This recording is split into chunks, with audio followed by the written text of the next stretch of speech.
se iling khat liri thilaya ayang ni cha rege vandum bole bolwa tiang kara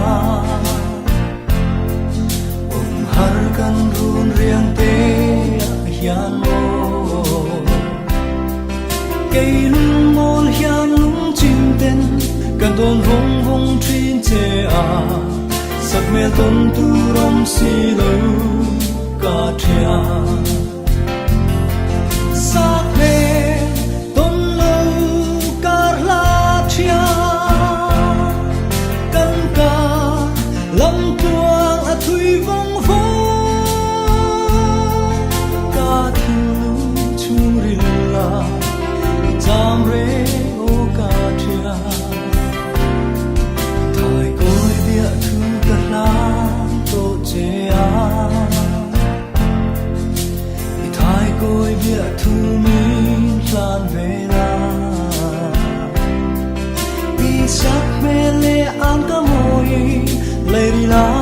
fan nge ye eng ti ka thom ni her ve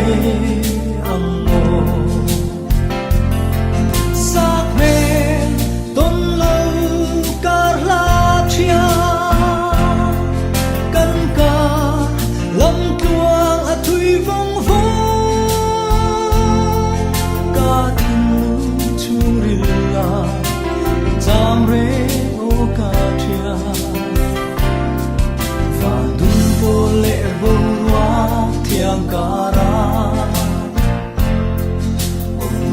kan run riang te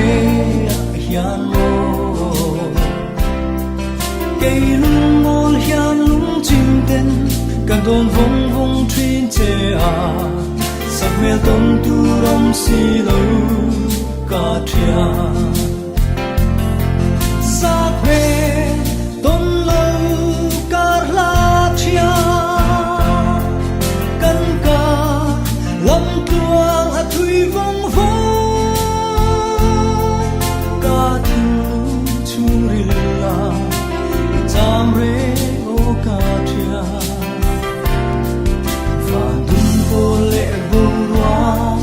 kara har kan run riang te hian mo cây lung mol hian lung chim ten kan don vong vong trin che a sak me ton tu rom si lo ka thia sak me ton tu rom si lo ka thia sak me ton tu rom si lo ka thia